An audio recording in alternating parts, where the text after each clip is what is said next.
चलो अभी हम लोग नेक्स्ट पार्ट स्टार्ट करने जा रहे हैं इस चैप्टर का, जो कि है कैपेसिटर का पार्ट। ठीक है, उसमें सबसे पहले हम लोग कैपेसिटर का डेफिनेशन लिख लेते हैं, फिर समझेंगे उसी डेफिनेशन से कि कैपेसिटर होता क्या है, फिर आगे उसके मैथमेटिकल रिलेशंस भी हमको देखना है।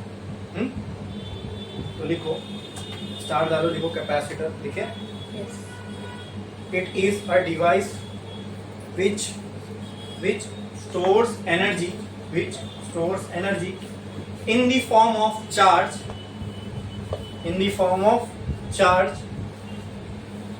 is a device which stores energy in the form of charge and supplies it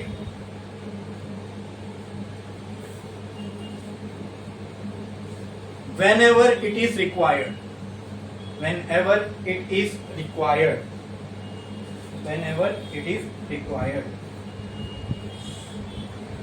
अब समझो दोस्तों, ये कैपेसिटर है क्या और क्यों इस्तेमाल होता है। पहले तो कैपेसिटर एक डिवाइस है, ठीक है, ये एक्चुअल में एक चीज है। तो क्यों यूज होता है ये, आगे भी लिखा हुआ उसमें। अब इसमें वो नहीं दिया हुआ ये क्यों यूज होता है, वो क्या करता है वो है इसमें। इट स्टोर्स एनर्जी, वो क्या करता है वो दिया हुआ है। It stores energy in the form of charge. Energy तो स्टोर करता है किसके फॉर्म में, फिर जब जरूरत पड़ती है तब वो दे देता है। अब कैपेसिटर्स कई टाइप के होते हैं, सिलिंड्रिकल, स्फेरिकल, ठीक है, और पैरेलल प्लेट। लेकिन हमारे जो सिलेबस में है वो है पैरेलल प्लेट कैपेसिटर, हमको वही पढ़ना है। अब क्यों ये सिलेबस में है, क्योंकि सिलिंड्रिकल और स्फेरिकल कैपेसिटर जो होते थे वो उनकी कैपेसिटर के लिए एक प्रॉपर्टी डिफाइन है। हर कैपेसिटर जब पैदा होता है तो अपने साथ एक प्रॉपर्टी लेके आता है जो उसके लिए कांस्टेंट रहती है। किसके लिए कैपेसिटर के लिए। हर कैपेसिटर अपने साथ एक प्रॉपर्टी लेके आता है जो उसके लिए कांस्टेंट होती है। किसके लिए और उस प्रॉपर्टी को बोलते हैं कैपेसिटेंस। क्या बोलते हैं, किसकी प्रॉपर्टी है, किसकी, इसलिए उसको क्या बोलते हैं। ऐसी ही एक 10th में आपने डिवाइस पढ़े थे रेजिस्टर, तो उसकी एक प्रॉपर्टी होती है, उसको बोलते हैं। आगे मैग्नेटिक इफेक्ट पढ़ोगे, उसमें एक डिवाइस आएगा इंडक्टर, तो उसकी एक प्रॉपर्टी होगी। देखो अभी पढ़े भी नहीं, नाम बता दें, ठीक है, जब समझ में आएगा तो ऑटोमेटिक लिंक बैठेगी। हाँ, तो अब हम कैपेसिटर पे हम पढ़ रहे हैं कैपेसिटर। इस कैपेसिटर की एक प्रॉपर्टी होती है, हर कैपेसिटर के लिए वो कांस्टेंट होती है, उस प्रॉपर्टी का नाम है, क्लियर है। अब वही कैपेसिटेंस क्या दिखाता है। कैपेसिटेंस, अगर कैपेसिटर की प्रॉपर्टी है तो कैपेसिटेंस जान के हम किसी कैपेसिटर के बारे में क्या कह सकते हैं। अरे भाई एक प्रॉपर्टी तो कुछ तो दिखाता होगा ना कैपेसिटर के बारे में, कि ये कैपेसिटेंस मालूम पड़ गया तो मतलब हाँ कैपेसिटर के बारे में कुछ तो नॉलेज देता होगा वो अपने को। हाँ यस, उसकी कैपेसिटी के बारे में बताता है। Very good. इसलिए कैपेसिटेंस का एक और नाम है कैपेसिटी। कैपेसिटेंस को एक और नाम से भी कभी कभी तुमको भी प्रॉब्लम्स और न्यूमेरिकल्स में मिलेगा, the capacity of a capacitor. वहां ये नहीं लिखा होगा कैपेसिटेंस, वहां लिखेगा कैपेसिटी ऑफ ए कैपेसिटर। तो वहां समझ जाना वो कैपेसिटेंस की ही वैल्यू है, इसकी। अच्छा, मैंने क्या कहा, पहले फिर से आ जाता हूँ कैपेसिटर। कैपेसिटर क्या है, एक डिवाइस है, ठीक है, जो क्या करता है, एनर्जी स्टोर करता है। किसके फॉर्म में, इतना समझ में। अब एनर्जी स्टोर कर रहा है तो सीधी सी बात है, तुम पानी टाकी में स्टोर करके रखते हो, क्यों, जरूरत पड़ने पे इस्तेमाल करने। उसी तरह यहाँ पर भी आप कुछ चीज स्टोर कर रहे हो, क्यों, टू यूज व्हेनेवर। क्या ये समझना मुश्किल था, क्या ये सबको समझ में आया। बहुत बेसिक बता रहा हूँ, फिर अच्छे कंसेप्ट पे आएंगे अपन कैपेसिटर के। इतना समझ में आ गया सबको? What is a capacitor? It is a energy storing device, it stores energy in the form of charge. ठीक है, ये करता कैसे है आओ देखते हैं। मैंने कहा ना आपसे कि बहुत सारे टाइप के कैपेसिटर, लेकिन हमको कौन से टाइप के कैपेसिटर देखने हैं? Parallel plate. अब वो चार स्फेरिकल, सिलिंड्रिकल हम यहाँ डिस्कस भी करें तो हमारा वेस्ट ऑफ टाइम होगा, लेकिन इतनी चीज बता देता हूँ, कैपेसिटी सिलिंड्रिकल और स्फेरिकल कैपेसिटर्स हम इसलिए नहीं यूज करते क्योंकि अगर उनकी कैपेसिटेंस को बढ़ाना है ना, ये कैपेसिटी को, तो उनकी साइज बहुत बड़ी हो जाती है। और हम देख रहे हैं वक्त के साथ साथ चीजें छोटी, इलेक्ट्रॉनिक चीजें छोटी होती जा रही है। आज तुम्हारा मोबाइल तुम्हारे मोबाइल में जितनी कंप्यूटिंग पावर है, आज से 50 साल पहले इसकी मतलब 1% कंप्यूटिंग पावर के लिए भी ना इस रूम से बड़ा कंप्यूटर लगता था। ठीक है, कभी ऐसा यूट्यूब वगैरह पे सर्च मारना पुराने टाइप के एनर्जी मेमोरी स्टोरिंग डिवाइस, ठीक है, या आपको याद होगा, पता नहीं आपने देखा नहीं, बहुत पहले मेमोरी कार्ड इतने इतने बड़े आते थे, फिर उसके बाद इतने इतने से आने लगे, अब तो आते ही नहीं, क्योंकि वही चीज फोन में आ गई ना। अभी 512 GB 1 TB फोन में ही आने लग गई, तो अब जरूरत पड़ती क्या मेमोरी कार्ड की? नहीं पड़ती है। वरना पहले लोग हर फोन में SD कार्ड का स्लॉट होता ही था, क्योंकि मालूम है एक्सटर्नल स्टोरेज की जरूरत पड़ेगी, बराबर। अच्छा, और जैसे जैसे टेक्नोलॉजी एडवांस हो रही है, वैसे वैसे चीजें और छोटी छोटी होती जा रही है। जैसे कि प्रोसेसर, पहले प्रोसेसर होते थे 10 नैनोमीटर, 12 नैनोमीटर, अभी 4 नैनोमीटर तक आ गए, और आगे जाके और भी छोटे होंगे। तो मतलब, और ये जितने आप चीजों को छोटे, अभी जो चीजें आज से कुछ साल पहले एक्सेल ये सब कंप्यूटर में कर पाते थे, आज फोन में भी कर सकते हैं। मतलब वही कंप्यूटिंग पावर आपकी जेब में आ गई ना, वही सारे ऑपरेशंस आप इतने से डब्बे में इस्तेमाल कर रहे हो, जिसके लिए आपको पहले एक पूरी डेस्क लगती थी। तो ये क्यों हुआ? क्योंकि वो पार्ट जो है, जो उसके अंदर इस्तेमाल होने वाले, जो ये सारे ऑपरेशन परफॉर्म करेंगे, उनकी साइज छोटी होगी। तो जितनी साइज छोटी होगी उतना हमारे लिए अच्छा है। हाँ, हम वही चीज कर सकते हैं कम साइज में, और इसका एडवांटेज क्या है कि पावर एफिशिएंट भी होते, पावर भी कम कंज्यूम करते हैं। तो सिंपल में ये सब बताने का मकसद ये है, सिलिंड्रिकल और स्फेरिकल क्यों नहीं यूज करते, और हम क्यों पैरेलल प्लेट पढ़ रहे हैं, उसके कुछ डिसएडवांटेज है। कैपेसिटी की खासियत क्या? इतना समझ लो, कैपेसिटी की एक प्रॉपर्टी है कैपेसिटेंस। कैपेसिटर अच्छा होगा या बुरा, ये किस पे डिपेंड करता है? कैपेसिटेंस पे। वो कैसे आगे बताऊंगा, लेकिन फिलहाल के लिए इतना समझ लो, कैपेसिटर की एक प्रॉपर्टी है कैपेसिटेंस। जो काम कैपेसिटर को करना है वो कैसे डिसाइड होगा? अगर कैपेसिटेंस ज्यादा है किसी कैपेसिटर का, तो वो अच्छा कैपेसिटर। सिंपल, मैं आपको पूछ रहा हूं अच्छा और बुरा कैपेसिटर बताओ, तो आप क्या देखोगे? उसका कैपेसिटेंस। वो हर कैपेसिटर पे लिखा हुआ होगा, जिसका कैपेसिटेंस ज्यादा वो कैपेसिटर अच्छा, जिसका कैपेसिटेंस कम उसका वो कैपेसिटर खराब। मतलब एक सिंपल सी क्राइटेरिया बता रहा हूं मैं। अगर मुझे ज्यादा से ज्यादा कैपेसिटेंस चाहिए तो वो कैपेसिटर अच्छा होगा, बराबर। और मैं चाहता हूं मेरे को ज्यादा से ज्यादा कैपेसिटेंस मिले किसी कैपेसिटर में, लेकिन अगर वो साइज बड़ी, एक मेरे पास ऑप्शन है जिसमें मैं साइज छोटी रख के कैपेसिटेंस बढ़ा सकता हूं, और एक मेरे पास ऑप्शन है जिसमें मुझे कैपेसिटेंस बढ़ाने के लिए साइज बड़ी करना पड़ेगा, तो मैं कौन सा ऑप्शन चूज करूंगा? जिसमें साइज कम रख के कैपेसिटेंस बढ़ रहा है, वहां मेरी पावर बचेगी, वहां मेरी जगह बचेगी, कॉस्ट बचेगा, हर चीज से मटेरियल कम लगेगा, हर चीज से ये बेनिफिशियल है। दैट इज वाई वो सारे कैपेसिटर्स हम नहीं यूज करते, and that is why we are learning parallel plate capacitor. हम लोग कौन सा कैपेसिटर पढ़ने वाले?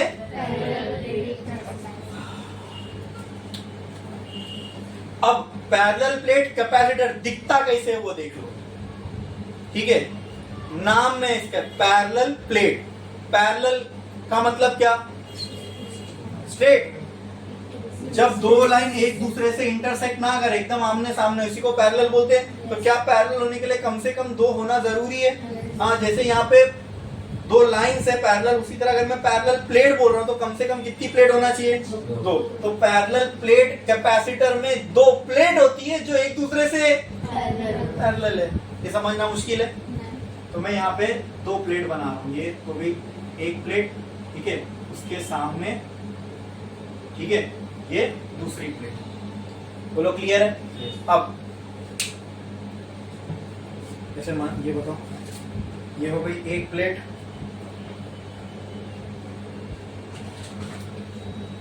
ये हो गई दूसरी प्लेट, ठीक है। लेकिन आप सामने से देखोगे तो आपको प्लेट दिखेगी क्या? क्या दिखेगी? लाइन दिखेगी। तो पकड़ो ये, अभी अपन समझने के लिए बार बार ऐसी डिजाइन नहीं बनाऊंगा। ये एक प्लेट, ये एक प्लेट, ठीक है। क्या ये उस प्लेट का एरिया है? तो पैरेलल प्लेट कैपेसिटर बनाते हो तो दो तीन चीजों का ध्यान रखना पड़ेगा। First, they should be parallel to each other. इन दोनों का एरिया सेम होना चाहिए। अगर इसका एरिया ए है तो इसका एरिया बी नहीं हो सकता, उसका भी एरिया ए ही होगा। मतलब अगर मान लो ये 2 मीटर स्क्वायर है तो वो भी 2 मीटर स्क्वायर की ही होगी। समझे? समझे? पैरेलल प्लेट कैपेसिटर बनाना है तो दो प्लेट्स लो, दोनों को पैरेलल में रखो और दोनों प्लेट का एरिया क्या होना चाहिए? सेम। क्या होना चाहिए? क्या होना चाहिए? सेम, ठीक है। दूसरा, the distance between these two plate should be very small.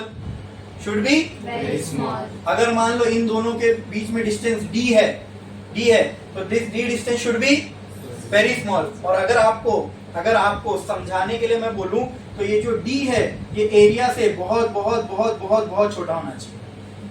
मतलब एरिया के कंपैरिजन में इसका जो दोनों एरिया है, ये दोनों प्लेट्स का जो एरिया है उसके कंपैरिजन में दोनों के बीच का जो डिस्टेंस है वो, जैसे मान लो अगर ये एरिया 10 मीटर स्क्वायर है तो बीच का डिस्टेंस 1 mm हुआ।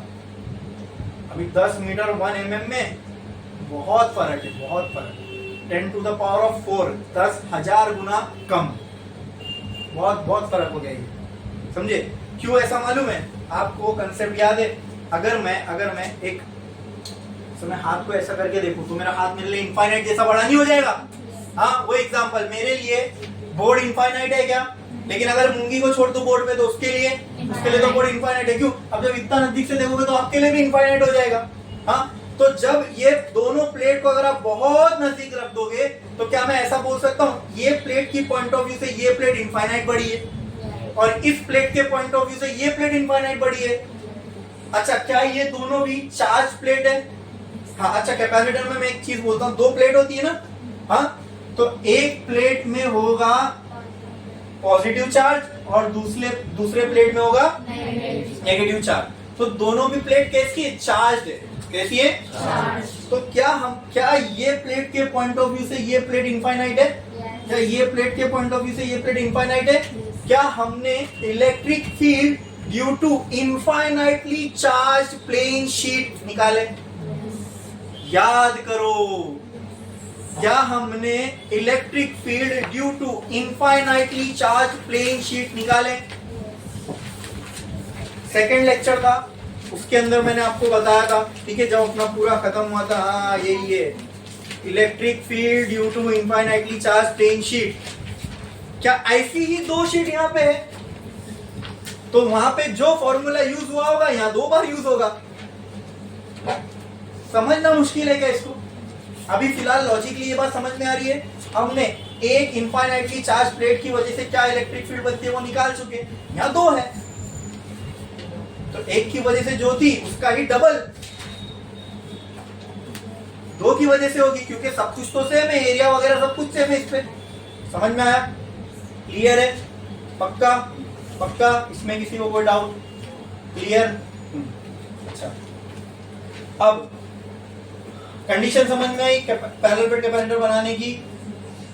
2 प्लेट चाहिए, दोनों पैरेलल होने चाहिए, फिर दोनों का एरिया सेम होना चाहिए, फिर दोनों के बीच में जो डिस्टेंस है वो बहुत कम होना चाहिए। इसको समझने के लिए आप ये सोच सकते हो कि दोनों के बीच का जो डिस्टेंस है वो उसके एरिया से बहुत कम होना चाहिए। क्लियर है? हाँ, तो एक काम करो, नीचे लिख भी दो, स्टार्ट करो, लिखो parallel plate capacitor. Parallel plate capacitor, इसके बारे में चंद पॉइंट हम लिख लेते हैं। Parallel plate capacitor,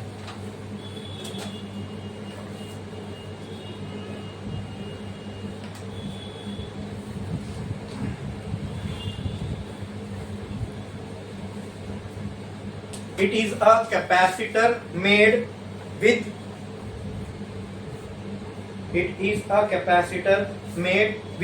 two plates kept parallel to each other.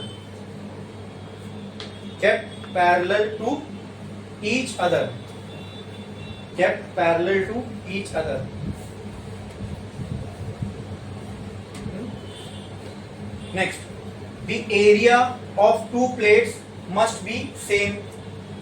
The area of two, ऐसा लिखो, the area of both parallel plates must be same. The area of both parallel plates must be same.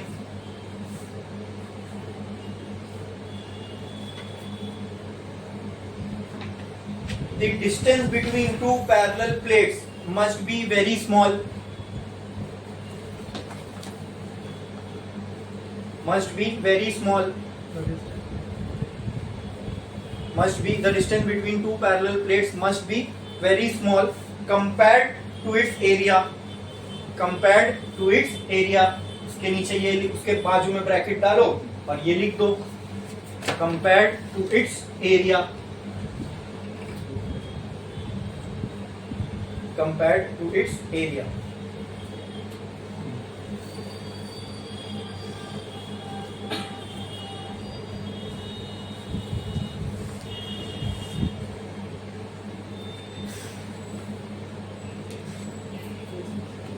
अच्छा, अभी हमने देखा दोस्तों capacitor में हम energy store करते हैं in the form of charge, मतलब उसमें चार्ज डालते जाओ और वही चार्ज उसके अंदर जब आप इंड्यूस करते जाओगे कैपेसिटर में, तो वही चार्ज के फॉर्म में कैपेसिटर के अंदर क्या स्टोर हो जाएगी? एनर्जी। क्या स्टोर हो जाएगी? एनर्जी। अब ये करते कैसे हैं तो सवाल है, तब तो समझ बोल देते बस कि कैपेसिटर एनर्जी स्टोरिंग डिवाइस है, उसमें एनर्जी स्टोर होती है चार्ज के फॉर्म में, लेकिन कैसे और कैसे ये कैपेसिटर पॉजिटिव और नेगेटिवली चार्ज हो जाता है? दुनिया में आया होगा जब ये प्लेट, जो भी ये मटेरियल की एक प्लेट है, वो तो पहले से चार्ज होके आई होगी नहीं, तो करते कैसे इसको? तो आओ समझते हैं कि कैसे इसको कैपेसिटर की प्लेट को चार्ज करते हैं और कैसे फिर इनमें एनर्जी स्टोर होती है।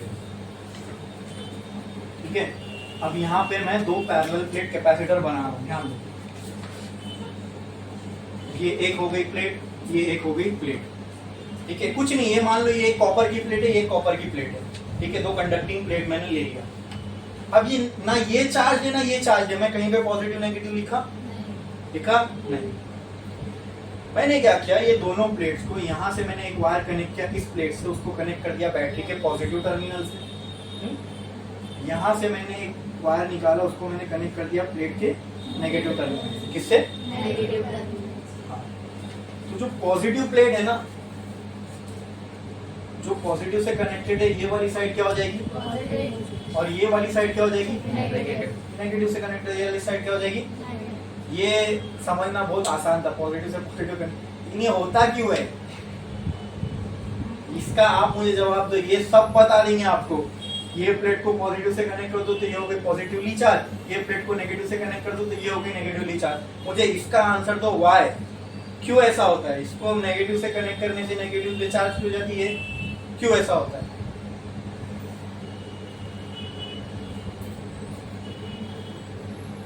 ये इतना बेसिक है ना दोस्तों, ये इतना बेसिक है ना। अब मैं यहाँ पर वो पूरा बैटरी का वर्किंग नहीं पढ़ा सकता आपको, उसको पढ़ाने में मेरे को अलग से 2.5 से 3 घंटे का एक लेक्चर लगेगा।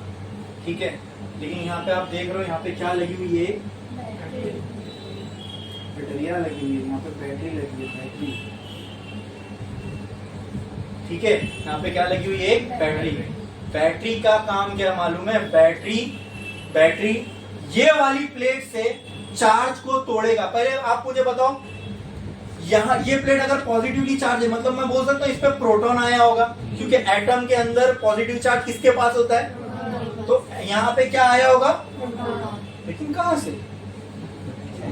हाँ, बैटरी से। बैटरी में से प्रोटॉन निकला और कहाँ गया? इधर पे। और बैटरी में से इलेक्ट्रॉन निकला, कहाँ गया? इसके वजह से ये क्या होगा? पॉजिटिव और सिंपल है, समझ में आया? ठीक है। नहीं नहीं नहीं नहीं नहीं, बैटरी का वर्किंग नहीं मालूम है अपने को, बैटरी कैसे वर्क करती है। 11th में करंट इलेक्ट्रिसिटी करके एक चैप्टर था करंट का, उसमें बैटरी का वर्किंग था, वो समझे?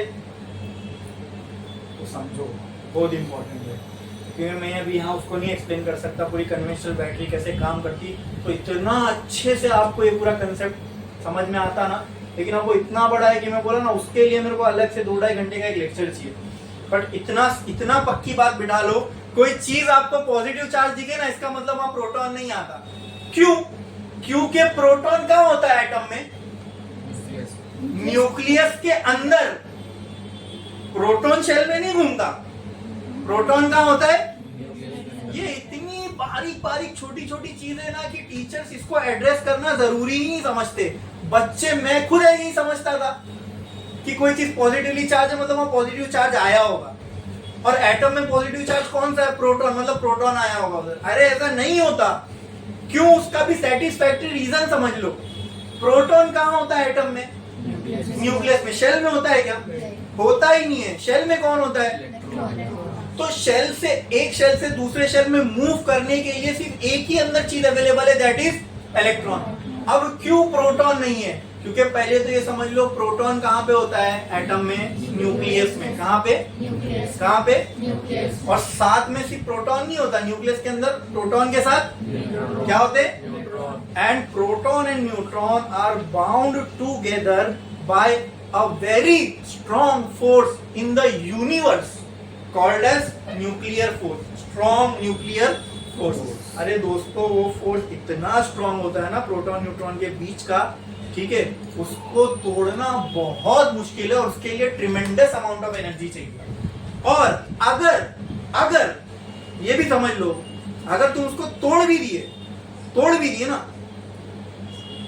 तो वो फिजन बॉम्ब है, वो न्यूक्लियर फिजन है। फिजन, न्यूक्लियस को तोड़ रहे हो आप, प्रोटॉन को निकाल रहे हो न्यूक्लियस से, मतलब आप न्यूक्लियस को तोड़ रहे हो, you are creating fission, it will start chain reaction. और वो एटॉमिक बॉम्ब है, उससे तुम कुछ प्रोडक्टिव कर ही नहीं पाओगे। अब ये सारी चीजें तो तुम्हारे फोन वोन में लगी रहती है, कभी फटा है? तो इसका मतलब ये कि ये मैं बोल इसलिए रहा हूं क्योंकि आपको समझ में आ जाए, ये सेंस ही नहीं बनता कि प्रोटॉन कहीं पे आके किसी चीज को पॉजिटिवली चार्ज करे। कोई भी एलिमेंट इलेक्ट्रिकली न्यूट्रल है। कैसे? जितने नंबर ऑफ उसके अंदर पॉजिटिव चार्ज है उतने ही नंबर उसके अंदर। जैसे मान लो किसी एलिमेंट में या किसी मटेरियल में मान लो 50 पॉजिटिव चार्ज है, तो उसी में कोई चीज को हम पॉजिटिव या नेगेटिव क्यों बोलते हैं आपको पता है? सिर्फ और सिर्फ इलेक्ट्रॉन की वजह से, सिर्फ और सिर्फ। अब बताओ, कहीं पे 50 पॉजिटिव है 50 नेगेटिव है, +50 -50, आंसर कितना आएगा? नेट चार्ज पूछो तो कितना आएगा? नेट चार्ज कितना आएगा? कहीं पे 50 पॉजिटिव प्रोटॉन है और 50 इलेक्ट्रॉन है, प्रोटॉन का चार्ज पॉजिटिव, इलेक्ट्रॉन का चार्ज नेगेटिव। मैं पूछूंगा आपसे नेट चार्ज कितना उस एलिमेंट पे, तो आप क्या बोलोगे? दोनों को ऐड। नेट का मतलब क्या? दोनों को ऐड कर दो, तो नेट चार्ज कितना आएगा? +50 -50, 0 ही आएगा ना। अब अगर यहां से मैं 20 इलेक्ट्रॉन कहीं पे पहुंचा दिया, मतलब यहां से 20 इलेक्ट्रॉन निकले और किसी और चीज पे जाके जमा हो गए। अब यहाँ पे नेगेटिव चार्ज कितना रहा? 30। अब इस एलिमेंट पे नेट चार्ज कितना है बोलो? हाँ, +20 का। इस तरीके से कोई चीज पॉजिटिव या नेगेटिव चार्ज मानी जाती है। इस तरीके से कोई चीज को पॉजिटिव कहा जाता है। इसमें मैंने इसको तो हिलाया ही नहीं, हाँ, इसको मैंने कुछ चेंज किया नहीं। अच्छा, किसी चीज का नेगेटिव चार्ज होना मतलब अगर ये 50 थी तो कहीं और से इसके ऊपर 20 नेगेटिव चार्ज आया होगा, तो ये हो गया -70 और +50। अब इसके ऊपर कितना चार्ज है? Net charge. अभी भी मैंने इससे कुछ छिड़कानी की क्या? कोई भी चीज पॉजिटिव या नेगेटिवली चार्ज सिर्फ और सिर्फ किसकी वजह से होती है? इलेक्ट्रॉन की। ये मैं आपको 8th स्टैंडर्ड का कंसेप्ट पढ़ा रहा हूं। किसका? 8th स्टैंडर्ड का। किसका? किसी चीज का पॉजिटिवली चार्ज होना और नेगेटिवली चार्ज होना क्यों कहलाता है। इतना बेसिक समझ में आ रहा है? अब समझ में आया? अब समझ में आया पॉजिटिव चार्ज कोई चीज होती है, उसका कंसेप्ट क्या है, मतलब वहां से इलेक्ट्रॉन निकला होगा। कोई चीज पॉजिटिवली चार्ज तभी हो सकती है जब वहां पे नेगेटिव चार्ज कम हुआ होगा। And what is the negative charge in atom? कौन देता है नेगेटिव चार्ज एटम को? इलेक्ट्रॉन। तो अगर मैं बोल रहा हूं ये प्लेट पॉजिटिवली चार्ज है, इसका मतलब क्या? यहाँ पे कहीं से पॉजिटिव चार्ज आया होगा, इसका मतलब यहां से इलेक्ट्रॉन गया होगा, समझे? इसका वाइस वर्सा ट्रू नहीं हो सकता। पॉजिटिव चार्ज आ रहा है ऐसा पॉसिबल हो ही नहीं सकता ऐसे। तो बैटरी क्या करती है मालूम है? बैटरी यहां से इलेक्ट्रॉन्स को तोड़ेगी, मतलब नेगेटिव चार्ज को निकालती है और इस प्लेट पे वो नेगेटिव चार्ज को जमा करती है।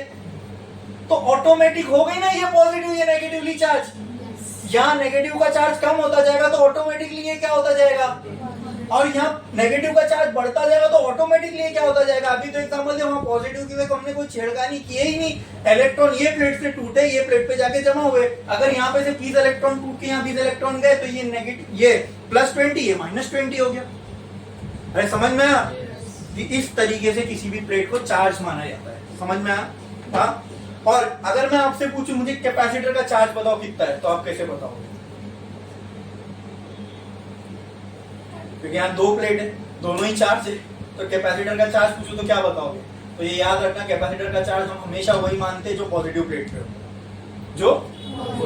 जो भी अगर पॉजिटिव प्लेट पे +50 कूलम का चार्ज है तो तुम कैपेसिटर का चार्ज कितना मानोगे? +50। समझ में आया? हाँ। तो ये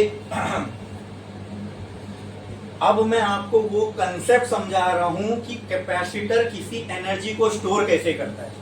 तुमको ये तो सब बताएंगे कि कैपेसिटर क्या करता है, अब हम ये समझने जा रहे हैं कैपेसिटर को कैसे करता है। तो ये बहुत अच्छे से समझना, बहुत इंटरेस्टिंग चीज है ये, कि how capacitor stores energy in the form of charge. क्योंकि कैपेसिटर वही करता है, it is a device which stores energy in the form of charge. ये तो वो करता है। अब हम सवाल पे आ रहे हैं कि ये कैसे करता है। वही मैंने आपको समझाया कि आपको बनाना है पैरेलल प्लेट कैपेसिटर। आपने 2 प्लेट ले ली, दोनों को बैटरी से कनेक्ट कर दिया, एक को पॉजिटिव से एक को नेगेटिव से, ठीक है। तो ये समझना, ये ऐसा मैं बोल के इसको सरसरी उड़ा देता, ये पॉजिटिव से कनेक्टेड है तो ये पॉजिटिव, ये नेगेटिव से कनेक्टेड है तो ये नेगेटिव, तो भी समझ में आ जाता। मैं उसके और अंदर जाके आपको ये समझा रहा हूँ कि कैसे वो पॉजिटिव हुई और कैसे ये नेगेटिव हुई। तो हमने कनेक्ट की बैटरी। अच्छा, बैटरी क्या करता है मालूम? बेसिकली अगर मैं बैटरी की और फिजिक्स में जाऊं तो बैटरी, आपको पता है बैटरी क्रिएट करती है पोटेंशियल डिफरेंस। कोई भी आप बैटरी लोगे 8 वोल्ट, 4 वोल्ट, 12 वोल्ट, 24 वोल्ट, ठीक है। अभी हमने पढ़े अगर कोई बैटरी 24 वोल्ट की है, ये वोल्ट क्या है दोस्तों? V V V V V. Electrostatic में हमने पढ़ा what is V, what is V, yes yes yes, what is V? Electric, very good, electric. ये क्या है? इलेक्ट्रिक पोटेंशियल है। ये 24 क्या? इलेक्ट्रिक। आप मुझे बताओ इलेक्ट्रिक पोटेंशियल बनता कैसे? What is the definition of electric potential? याद करो, सबसे बेसिक डेफिनेशन इलेक्ट्रिक पोटेंशियल का क्या था? तुमको पूरा बैटरी समझ में आ जाएगी कैसे काम करती है। बोलो बोलो, इलेक्ट्रिक पोटेंशियल का सबसे basic definition. Very good very good very good. Electric potential क्या होता है? Work done per unit. मतलब इलेक्ट्रिक पोटेंशियल कैसे बनता है? जब वर्क हो, जब क्या हो? वर्क। और किस पे हो? किस पे हो? मतलब तुम चार्ज पे वर्क करवा दो, वहां पे तुमने क्या क्रिएट कर दिया? Electric potential. क्या? Electric potential. मतलब कहीं पे ऑलरेडी पोटेंशियल क्रिएटेड है, इसका मतलब क्या ये नहीं हुआ वो वर्क करेगा। बैटरी में ऑलरेडी पोटेंशियल क्रिएटेड रहता है 24, 8, मतलब बैटरी को हमने ऑलरेडी पोटेंशियल दे दिए। जब आप इसको किसी चीज के अक्रॉस कनेक्ट करोगे तो बैटरी क्या करेगी? ये पोटेंशियल पे वर्क करेगी। किस पे करेगी? चार्ज। सब तो यहाँ है, चार्ज इधर है, बैटरी इधर है, ठीक है। मैं यहाँ भी पोटेंशियल बनेगा, आप देखना कैसे। हाँ, बैटरी कनेक्ट कर दी, बैटरी करेगा वर्क। क्या करेगा? अब वो वर्क क्या कर रहा है? वर्क का मतलब ये कि चार्ज को यहाँ से निकाल रहा है, यहाँ लेके जा रहा है, ये काम तो कर रहा है। अरे बैटरी क्या काम कर रही है, समझ में आया? वाह, हम लोग बैटरी को क्या बोलते हैं, ये हमको वर्क करके देता है। तो ये क्या वर्क कर रहा है सर, ये समझे कैसा? वो what is battery doing, how it is performing work. अब इसको अभी समझ में आ रही है बैटरी कैसे वर्क करता है। बैटरी एक जगह से चार्ज को तोड़ता है, दूसरे जगह चार्ज को जमा करता है, तो ये काम ही तो हुआ। बैटरी किस पे वर्क कर रहा है? चार्ज पे। किस पे? ओ किस पे वर्क कर रहा है? किस पे?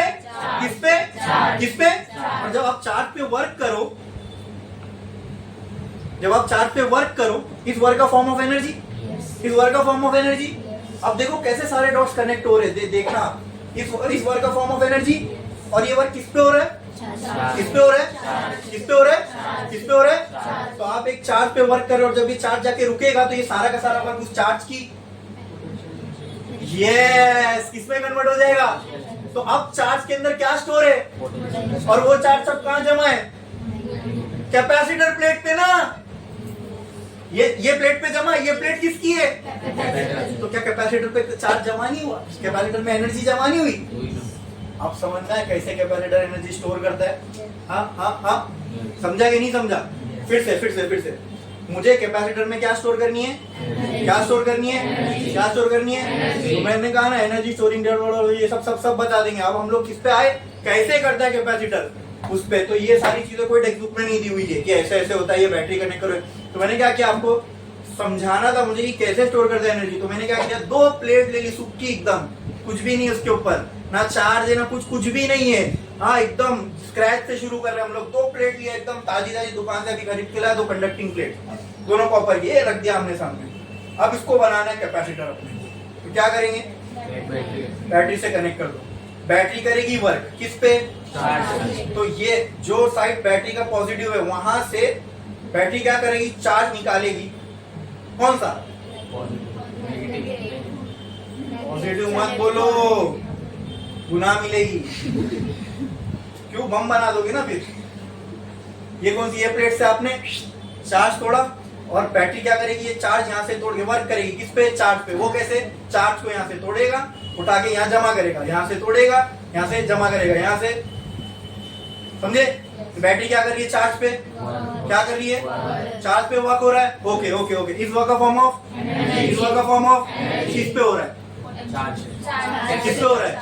किस पे हो रहा है, ये चार्ज यहाँ से टूटा, इस पे वर्क हुआ, ये जाके यहाँ जमा हो गया। ये चार्ज यहाँ से टूटा, इस पे वर्क हुआ, यहाँ जाके जमा हो गया। ये चार्ज यहाँ से टूटा, वर्क हुआ, यहाँ जाके जमा हो गया। इतना क्लियर है। जब किसी चार्ज पे वर्क हो तो अब वो it is a form of energy, वो एनर्जी बर्बाद तो नहीं हो सकती। अब ये जो चार्ज पे हमने वर्क किया, ये वर्क कहाँ चला गया, कहाँ जाएगा, ये कहाँ जाएगा, कहाँ कन्वर्ट हो गया, ये पोटेंशियल है किसके, और वो चार्ज कहाँ है, प्लेट पे। कौन सी वाली, ये वाली, ये प्लेट किसकी है, तो क्या वो एनर्जी कैपेसिटर में स्टोर हो गई, ऐसा नहीं बोल सकता मैं। समझ में आया, क्लियर है। एक ये समझने का इसका तरीका है, एक और समझा दो। अच्छा, अब मुझे आप ये बताओ, मैंने ये प्लेट के अक्रॉस बैटरी कनेक्ट की, बैटरी ने ये करना चालू किया, चार्ज, कब तक करेगा ये और ये, क्या मेरा सवाल वैलिड है, जब तक बैटरी में एनर्जी है, ठीक है। तो तू ये निकाल के दूसरी बैटरी लगा देना, फिर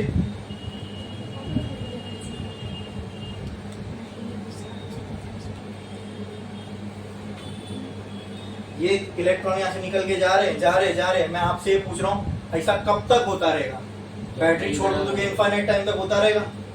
हाँ,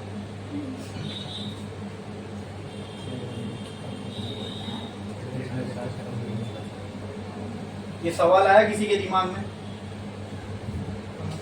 अब एक और कंसेप्ट समझाता हूँ करंट का, वो समझो।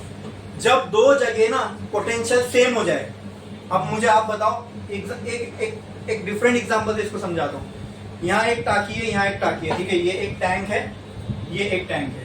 यहाँ पे इतना पानी भरा हुआ है, यहाँ पे पूरी खाली है, या मान लो इसमें इतना ही पानी है, ठीक है। अब मैंने इसको कनेक्ट कर दिया ऐसे, ठीक है, या और इसी समझाने के लिए मैंने इसको कनेक्ट कर दिया ऐसे। क्या होगा बोलो, ये पानी इसमें आता रहेगा कब तक, जब तक वो सेम लेवल पे ना आ जाए, तब पानी का ट्रांसफर बंद हो जाएगा ना। Assume this water as charge, ये चार्ज ट्रांसफर होता जा रहा है, लेकिन कब तक, तब तक जब तक दोनों जगह पे, यहाँ पे क्या सेम हो गया, पानी का लेवल सेम हो गया। यहाँ पे जैसी पानी का लेवल सेम, पानी का ट्रांसफर बंद, वैसे यहाँ पर भी कोई चीज के सेम हो जाने से चार्ज का ट्रांसफर बंद हो जाता है। अब वो बताओ वो चीज क्या है। तो करंट में ये समझ लेना, हमेशा जहां पोटेंशियल डिफरेंस सेम हो जाए ना, वहां करंट फ्लो होना बंद हो जाता है, मतलब चार्ज का फ्लो रुक जाता है।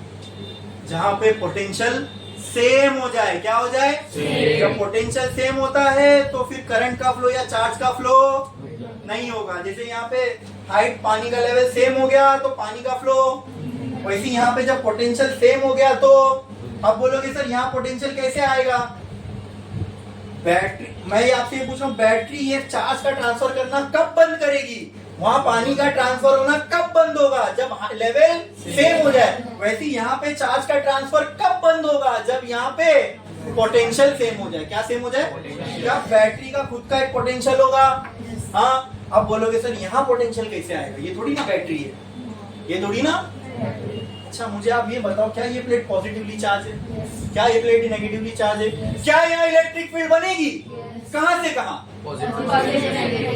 ये ऐसी। ओहो, अब देखना कैसे यहाँ पोटेंशियल बनेगा और पूरा आपके दिमाग में कंसेप्ट एकदम अच्छे से बैठ जाएगा। क्या यहाँ इलेक्ट्रिक फील्ड बनेगी? क्या इलेक्ट्रिक फील्ड बनेगी? क्या ये दोनों के बीच का डिस्टेंस डी है? क्या ये दोनों के बीच का डिस्टेंस डी है? क्या हमने ऐसा कुछ पढ़ा है?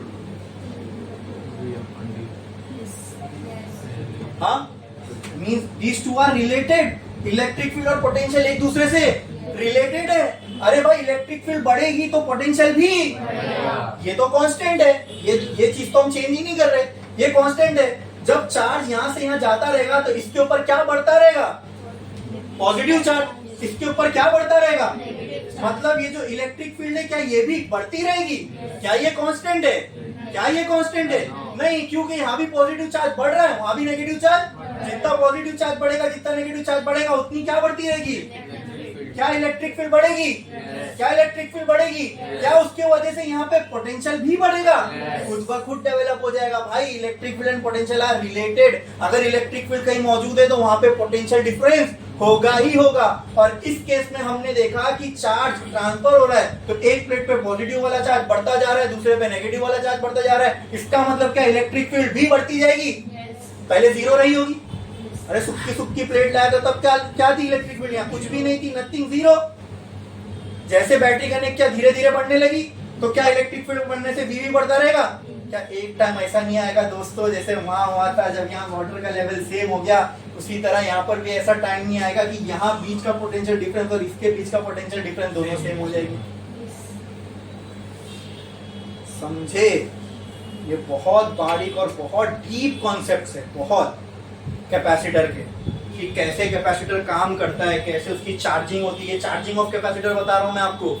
ये चार्ज होता है, ऐसे दो सुक्की प्लेट ला, उससे कैपेसिटर बनाना है। कैसे? कैपेसिटर को चार्ज करो। चार्ज मतलब उसकी एक प्लेट को पॉजिटिव बनाना है। कैसे बनाओगे? बैटरी लगा के। लगा तो दिए बैटरी, अब ये काम कब तक चलता रहेगा? अरे तब तक, इनफाइनाइट टाइम तक नहीं चलेगा। वो भी कंसेप्ट बता दिया। कब तक चलेगा? जब तक दोनों का पोटेंशियल, जितना बैटरी का पोटेंशियल उतना ही सेम पोटेंशियल ये दोनों के बीच में डेवलप हो गया। जैसे यहाँ हाइट सेम हो गई, पानी का ट्रांसफर 1, यहाँ ऐसी इसके बीच का और यहाँ का पोटेंशियल सेम हो गया तो यहाँ पे चार्ज का ट्रांसफर। समझे? क्लियर है? चार्ज का ट्रांसफर कब बंद हो जाएगा? जब यहाँ पे और यहाँ पे दोनों जगह पोटेंशियल क्या हो जाए? सेम। क्या हो जाए? क्लियर है? समझ में आया? इसमें किसी को कोई डाउट है? पक्का? जब पोटेंशियल सेम हो गया, अब बैटरी लगा के कोई मतलब है? क्यों? क्योंकि चार्ज का ट्रांसफर अभी तो बड़ा बताया मैंने, जब पोटेंशियल सेम हो गया चार्ज ट्रांसफर खत्म। उसी के लिए तो, चार्ज के ट्रांसफर के लिए ही तो। अब जब होगा ही नहीं इसके आगे चार्ज ट्रांसफर, अब बैटरी का कोई मतलब है? निकाल दो बैटरी, हो गया कैपेसिटर चार्ज, बन गया हमारा कैपेसिटर। समझे? समझे कि नहीं समझे? ऐसे बनता है कैपेसिटर। समझे? क्लियर है? मिल गया कैपेसिटर। हाँ, एक कैपेसिटर मिलेगा आपको जिसकी एक प्लेट पूरी पॉजिटिवली चार्ज होगी, एक प्लेट नेगेटिवली चार्ज होगी। ये दोनों का डिस्टेंस बीच में डी रहेगा, इसके बीच में इलेक्ट्रिक फील्ड होगी और इन दोनों के बीच में पोटेंशियल भी होगा V। समझे कि नहीं समझे? समझे कि नहीं समझे? और आगे चल के, अभी तो फिलहाल मैंने आपको एनर्जी कहाँ स्टोर होगी चार्ज के फॉर्म में वो मैंने बताया। आगे चल के आप देखोगे कि कैपेसिटर में इलेक्ट्रिक फील्ड के फॉर्म में एनर्जी स्टोर रहती है और वो कितनी होगी वो भी हम आगे देखेंगे। उसको पोटेंशियल एनर्जी ही बोलते हैं। ठीक है? तो आप इस तरीके से समझो कि वो एनर्जी चार्ज में जाके स्टोर हो गई।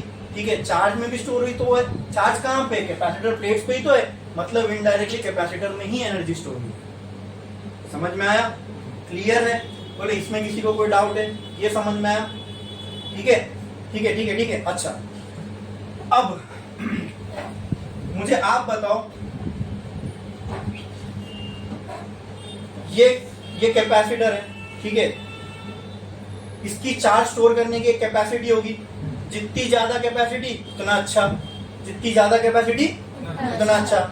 अच्छा, तो ये जो इसकी प्रॉपर्टी है कैपेसिटेंस, उसको हम किससे रिप्रेजेंट करते हैं? सी से। किससे? अच्छा, जितना चार्ज इन दोनों पे ज्यादा होगा उतना ही इनके बीच में इलेक्ट्रिक फील्ड ज्यादा होगी। जितनी इन दोनों के बीच में इलेक्ट्रिक फील्ड ज्यादा होगी उतनी इन दोनों के बीच में, क्योंकि हमने देखा E is equal to V by D, जितना इलेक्ट्रिक फील्ड ज्यादा उतना ही पोटेंशियल ज्यादा। क्या ये क्लियर है? क्या ये क्लियर है? तो क्या मैं बोल सकता हूँ जो कैपेसिटेंस है ये डिपेंड करता है चार्ज पे, क्योंकि जितना ज्यादा चार्ज, देखो पॉजिटिव वाली प्लेट जितनी ज्यादा चार्ज होगी उतनी ज्यादा इलेक्ट्रिक फील्ड होगी। क्यों? क्योंकि जितनी ज्यादा पॉजिटिव चार्ज होगी उतनी ज्यादा नेगेटिव भी चार्ज होगी। जितनी ज्यादा ये दोनों चार्ज होगी उतनी ज्यादा बीच में, जितनी ज्यादा इलेक्ट्रिक फील्ड होगी उतनी ज्यादा। तो क्या मैं इसके पीछे हूं तो सब कुछ चार्ज पे डिपेंड कर रहा है? तो क्या मैं बोल सकता हूं कैपेसिटर का जो कैपेसिटेंस है डिपेंड्स ऑन चार्ज, और जितना ज्यादा चार्ज होगा, ठीक है, जितना ज्यादा चार्ज होगा, हाँ, उसी हिसाब से इन दोनों के बीच में पोटेंशियल भी होगा। बोलो क्लियर है? क्या इसमें किसी को कोई डाउट है? ठीक है। अच्छा, मैं आपको एक और चीज बता दूं, ऐसी एक अपने डिवाइस पढ़े थे रेजिस्टर, तो उसके लिए एक प्रॉपर्टी थी V is equal to IR, याद है? हाँ हाँ, ठीक है। उसी तरह यहाँ पे जो डिवाइस है कैपेसिटर, इसके लिए भी एक रिलेशन है, that is Q is equal to CV। क्या है? Q is equal to Q is equal to CV। ये कैपेसिटर के लिए रिलेशन, जैसे V is equal to IR इसके लिए था, रेजिस्टर के लिए Q is equal to CV। अगर यहाँ पे से R निकालना है तो R किसके बराबर हो जाएगा? बोलो, V बाय I। उसी तरह यहाँ पे C निकालना है तो C किसके बराबर हो जाएगा? बोलो,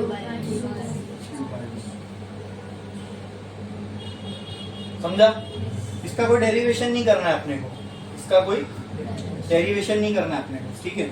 अच्छा, कैसे आया वो भी मैं आपको समझा देता हूँ। देखो, इतना हमको समझा, जितना ज्यादा चार्ज होगा उतना ही ज्यादा पोटेंशियल होगा। समझे कि नहीं समझे? अरे समझे कि नहीं समझे? तो क्या मैं बोल सकता हूँ Q is directly proportional to V? कहना है से Q is directly proportional to V। Proportionality sign हटानी है, इक्वल टू लाना है, तो क्या इंट्रोड्यूस हो जाएगा? कांस्टेंट। तो ये पूरी चीज किस पे हो रही है? Q के बढ़ने से V भी बढ़ रहा है, ये किस पे हो रहा है? कैपेसिटर पे। किस पे? तो यहाँ पर अगर एक कांस्टेंट लाना है तो वो हो जाएगा C विच इज कैपेसिटेंस। यहाँ से आया Q इक्वल टू CV। समझे ये? समझे ये? चार्ज के बढ़ने से दोनों प्लेट के बीच का पोटेंशियल बढ़ रहा है, मतलब दोनों डायरेक्टली प्रोपोर्शनल है। तो ये डायरेक्टली हटा के अगर यहाँ पे कांस्टेंट की इक्वल टू साइन लानी तो कांस्टेंट इंट्रोड्यूस होगा, and that constant is C which is called as capacitance for a capacitor. समझ में आया? क्लियर है? अब आप बोलोगे सर, आप पता नहीं आप में से कितने लोगों को ये डाउट आएगा, अगर मैं C को इधर रखूं और Q और V को इधर ले जाऊं, कैपेसिटेंस बढ़ेगा मतलब चार्ज बढ़ेगा, लेकिन ये इक्वेशन बोलती है कैपेसिटेंस बढ़े। अच्छा, और चार्ज बढ़ेगा तो पोटेंशियल बढ़ेगा, लेकिन ये इक्वेशन बोलती है कैपेसिटेंस बढ़ेगा तो चार्ज बढ़ेगा, और कैपेसिटेंस बढ़ेगा तो पोटेंशियल कम होना चाहिए। अरे है ना? इक्वेशन तो ये बोल रही है ना, दिख रहा है इक्वेशन में। हमने क्या अभी समझा और पूरा क्लियर समझा हमने, चार्ज बढ़ रहा था, इलेक्ट्रिक फील्ड बढ़ रही थी, इलेक्ट्रिक फील्ड बढ़ रही थी तो पोटेंशियल बढ़ रहा था, मतलब चार्ज के बढ़ने से। तो अगर मैं बोल दूं किसी कैपेसिटर का कैपेसिटेंस बढ़ गया, मतलब उसके चार्ज स्टोर करने की कैपेसिटी बढ़ गई, अगर वो बढ़ गई तो पोटेंशियल भी बढ़ना चाहिए। लेकिन ये इक्वेशन से तो समझ में आ रहा है कि कैपेसिटेंस बढ़ेगा तो V कम होगा। इसका मतलब क्या मानो, ये मैथमेटिकली भले ही करेक्ट है। आपको ये देख के क्या लग रहा है कि अच्छा, इससे आपको ये समझ में आ रहा है कि कैपेसिटेंस डिपेंड करता है चार्ज पे और इस पे, लेकिन एक्चुअल में ऐसा नहीं। एक्चुअल में ऐसा कैपेसिटेंस चार्ज पे डिपेंड, चार्ज पे डिपेंड, चार्ज पे डिपेंड, वो अलग दूसरी कंडीशंस पे डिपेंड करता है, वो हम आगे देखेंगे, आगे देखेंगे। इसी तरह अगर आप ये समझते हो V इक्वल टू IR और R बराबर होता है V अपॉन I के, और आप सोचो कि R डिपेंड करता है V और I पे, नहीं, रेजिस्टेंस डिपेंड करता है फिजिकल कंडीशन पे, टेम्परेचर, मटेरियल, लेंथ, वो सारी चीजों पे, ठीक है। उसी तरह कैपेसिटेंस भी क्यू और वी पे डिपेंड नहीं करता, वो अदर फिजिकल कंडीशन पे डिपेंड करता है, ठीक है। ठीक है, चलो ये इक्वेशन कैसा है ये समझ में आया, यहाँ आपको क्लियर समझा। चार्ज बढ़ेगा तो बीच का पोटेंशियल भी बढ़ेगा, मतलब होता डायरेक्टली प्रोपोर्शनल, प्रोपोर्शनलिटी साइन हटानी है तो कांस्टेंट आएगा, एंड दैट कांस्टेंट इज।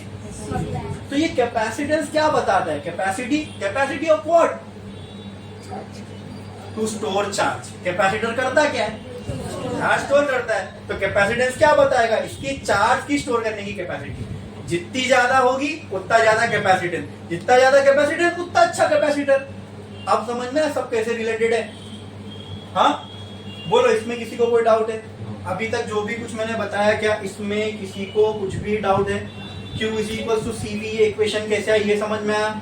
ये तुमको कोई बुक में नहीं मिलेगा ना, मैं अभी आपको ये लिखवा के दे सकता हूँ ये सब, क्योंकि ये समझने वाली चीज है, कंसेप्चुअल चीज है। इतना डीप में मैंने आपको एक एक कंसेप्ट बताया ना कैपेसिटर के, ये कहीं नहीं होंगे आपके। पूरा आपको वर्किंग समझा दिया कैपेसिटर का। सिर्फ 2 प्लेट वाली चीज है, लेकिन क्या खतरनाक वर्किंग है इसका, ठीक है। दिखता कुछ नहीं है, ये सारे इलेक्ट्रॉन ऐसे जाएंगे, ये काम होगा, ये वर्क होगा, ये सारी चीजें समझना, ठीक है। ये सारी चीजें तुमको कोई नहीं बताएगा, अच्छे से समझना है। मुझे आप बताओ, क्या इसमें जो भी मैंने आपको अभी बताया किसी को कुछ डाउट है? ये इक्वेशन कैसे है ये समझा, ये स्टेप, ये स्टैब्लिश करने के लिए मैंने पूरी कहानी आपको बताई कि कैपेसिटर को चार्ज कैसे करते हैं। कैसे करते हैं कैपेसिटर को चार्ज? कैसे करते हैं? हाँ, बैटरी कनेक्ट करके। कैसे? दो सिंगल प्लेट ले लिया आपने, विच वाज न्यूट्रल, आपने बैटरी से कनेक्ट किया, वो चार्ज होने लगे। अब चार्ज होने लगे इसका मतलब क्या समझे ना? एक प्लेट से नेगेटिव चार्ज निकलेगा, दूसरे पे जमा होगा, उसकी वजह से एक पॉजिटिव हो जाएगी और एक, तो उसके वजह से बीच में क्या बन जाएगी? Electric field. और इलेक्ट्रिक फील्ड की वजह से क्या बन जाएगा? पोटेंशियल। इसको रखो साइड में। अब आओ बैटरी पे। बैटरी क्या काम कर रही है?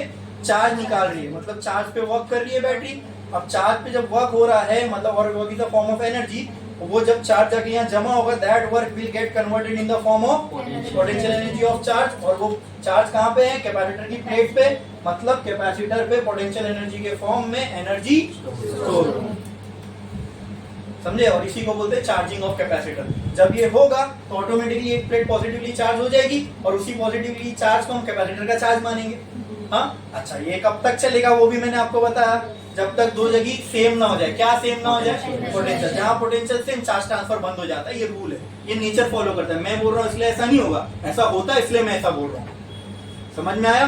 क्लियर है? क्लियर है? हाँ, जैसे नेचर का रूल है, दो जगह पानी का लेवल सेम, तो आप पानी का ट्रांसफर नहीं होगा, है ना, ये ऑटोमेटिक नेचर के हिसाब से होता है। वैसे नेचर का ये रूल है कि अगर दो जगह पोटेंशियल सेम हो गया तो वहां पे चार्ज का ट्रांसफर नहीं होगा, नहीं होगा। समझ में? बैटरी जब चार्ज का ट्रांसफर ही नहीं, तो बैटरी का लगाने का कोई मतलब है नहीं, क्योंकि बैटरी को हमने इसलिए लगाते कि चार्ज को ट्रांसफर कर सके। अब बैटरी आगे ट्रांसफर करेगी नहीं, बैटरी हटा दो, लो मिल गया चार्ज कैपेसिटर। अब जो करना इस पे करेंगे, समझे? तो ये रिलेशन मैंने उसी से निकाला, चार्ज कैपेसिटर से।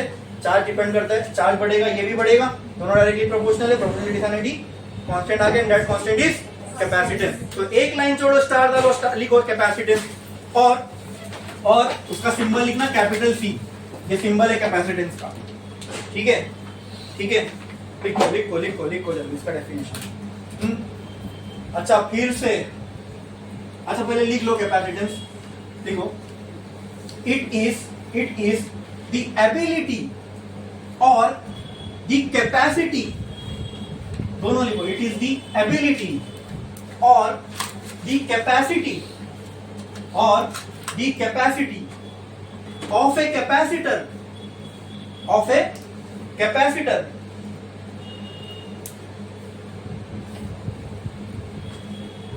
to store charge,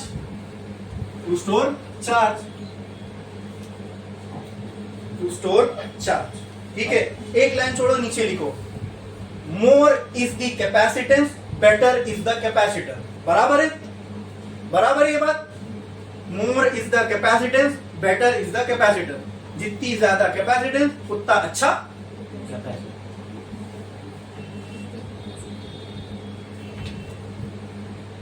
thumb rule है, समझ गए आप? कैपेसिटेंस अच्छा कैपेसिटर चाहिए तो उसका कैपेसिटेंस अच्छा होना चाहिए, ज्यादा होना चाहिए। बोलो क्लियर है? और ये करने, अच्छा पैरेलल प्लेट में बहुत अच्छी बात है, आपको आगे समझ में आएगा जब आप देखोगे ना कैपेसिटेंस डिपेंड किस पे करता है। तो अगर आपको पता चल गया कैपेसिटेंस इस पे डिपेंड करता है, तो मतलब मैं ये चेंज करके कैपेसिटेंस चेंज कर सकता हूँ।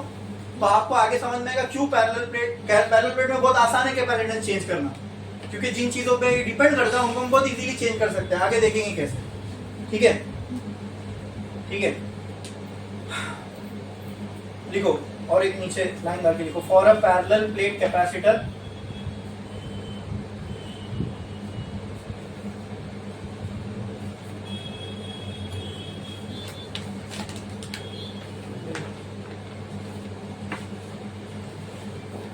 अरे इसको कट करो, कट करो, कट करो पूरा।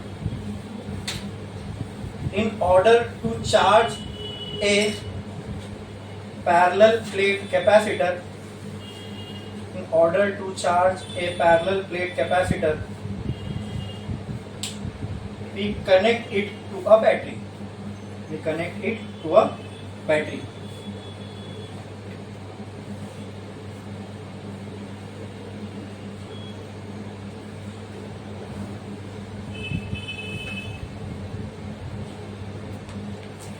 तो इसको ऐसा बना दो,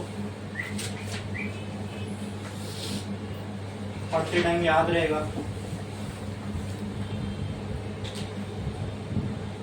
बैटरी यहाँ से चार्ज ट्रांसफर करवा रही है।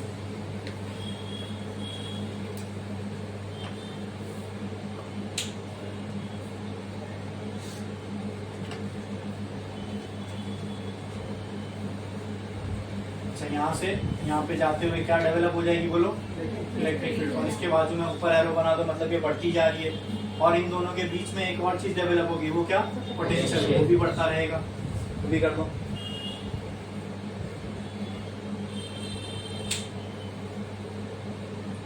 बना लिए। नेक्स्ट लाइन में लिखो, as the charge transfer take place, as the charge transfer take place an electric field and increasing electric field, ऐसा लिखो, an increasing electric field is developed, and increasing electric field and increasing electric field and increasing electric field is developed between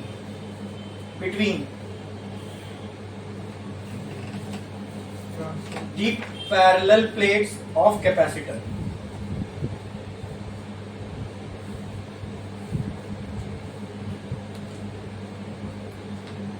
Due to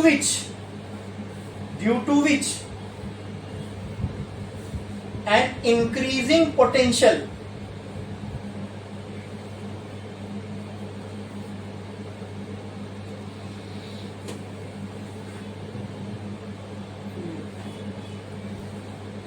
is developed between the plates of capacitor. क्या ये समझ में आया? क्या ये statement जो आपने लिखे हो ये समझ में आया? चार्ज ट्रांसफर की वजह से क्या बनेगी बीच में, इंक्रीजिंग इलेक्ट्रिक फील्ड, और इसी इंक्रीजिंग इलेक्ट्रिक फील्ड की वजह से एक इंक्रीजिंग, बोलो ना, पोटेंशियल बनेगा। किसके बीच में बोलो, पैरेलल प्लेट्स के बीच में। नेक्स्ट एक लाइन छोड़ो, नेक्स्ट पॉइंट लिखो, the charge transfer is stopped, the charge transfer is stopped, stopped, is stopped when the potential between the capacitor plate, when the potential between the capacitor plate becomes equal to the potential of, कब रुकेगा, जब ये potential plate के बीच का किसके equal हो जाए, किसके, ये बैटरी के बीच का पोटेंशियल किसके इक्वल होने पे ये चार्ज ट्रांसफर रुक जाएगा। बैटरी के बीच का पोटेंशियल किसके पोटेंशियल के इक्वल होना चाहिए, किसके, यहाँ पे पोटेंशियल डिफरेंस कौन प्रोवाइड कर रहा है, बैटरी। इसका खुद का एक पोटेंशियल है, बराबर। जैसे जैसे ट्रांसफर शुरू होगा यहाँ पर पोटेंशियल बढ़ता रहेगा। जब ये पोटेंशियल किसके पोटेंशियल के इक्वल हो जाएगा, जो चार्ज का ट्रांसफर रुक जाएगा, बैटरी के पोटेंशियल के। यहाँ पे पोटेंशियल डेवलप हो रहा है, यहाँ ऑलरेडी एक पोटेंशियल है। जब ये बढ़ते बढ़ते इसके पोटेंशियल के बराबर हो जाए तब चार्ज का ट्रांसफर, तो वो बढ़ता हुआ पोटेंशियल किसके बराबर होना चाहिए, किसके पोटेंशियल के बराबर? तो लिखो equal to the potential of, मैंने एनर्जी कहाँ बोला? एनर्जी बोला मैंने? तुम लोग ने एनर्जी क्यों लिखो? Capacitor between the charge transfer stop when the potential between the capacitor become equal to the potential of battery. Potential और पोटेंशियल एनर्जी दो बहुत अलग चीज है, ठीक है? अब इस पे मैं दोबारा नहीं जाऊंगा क्योंकि मैंने बहुत अच्छे से आपको ऑलरेडी एक्सप्लेन कर चुका हूँ। पोटेंशियल और पोटेंशियल एनर्जी ये दो अलग चीज है। हो गया? क्लियर है? नीचे लिखो फॉर ए स्टार डालो, स्टार डालो, लिखो for a parallel plate capacitor, for a parallel plate capacitor.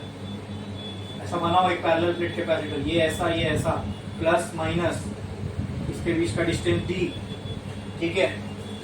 देखो for a parallel plate capacitor Q is directly proportional to V, मतलब अगर Q बढ़ेगा तो V भी बढ़ेगा, ऐसा। अब प्रोपोर्शनलिटी साइन हटानी है, इक्वल टू लाना है, क्या हो जाएगा? ठीक है? नीचे लिखो वेर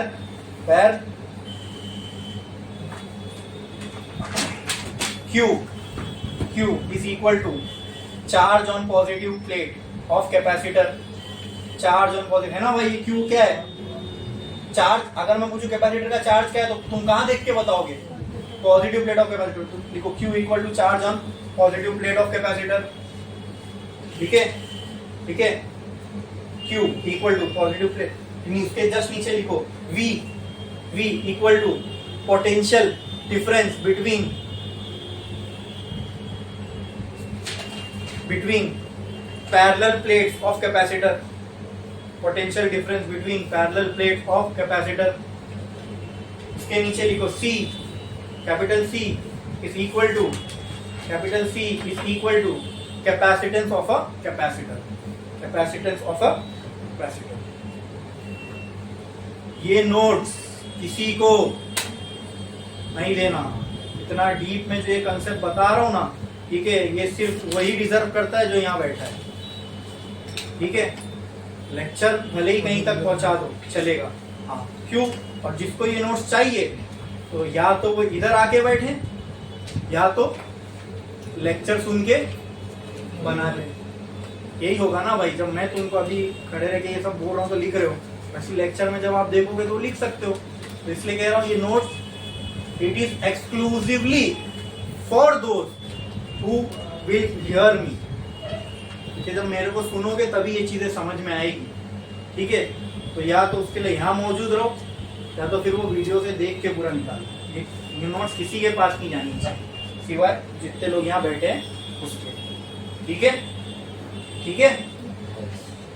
क्योंकि मैं बहुत एफर्ट डालता हूँ ये सब चीजों को आपको समझाने के लिए, आपके समझ में आए, इसके लिए मैंने कहीं बहुत सारा कंटेंट पढ़ा है, जमा किया है, फिर जाके मैं आपको उसका इजीएस्ट फॉर्म बताता हूँ ताकि आपके समझ में आए। अब मेरे को बताओ, जितना भी हमने लिखा, जो कुछ मैंने बोला, अगर इसमें किसी को भी कुछ भी डाउट है तो पूछो, फिर मैं आगे बढ़ूंगा।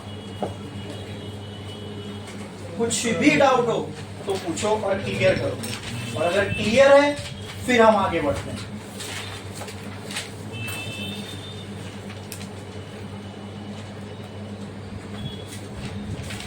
मेजरली ये पार्ट है कैपेसिटर वाला पार्ट जो अभी हमने स्टार्ट किया था। इसमें क्या सबको सब चीज जो भी मैंने बताया एकदम क्रिस्टल क्लियर समझ में आई है? हाँ या ना? अरे हाँ या ना? फिर से पूछ रहा हूं मैं, क्रिस्टल क्लियर समझ में आई? अच्छे से बोलो फिर, हाँ या ना? जोर से, हाँ या ना?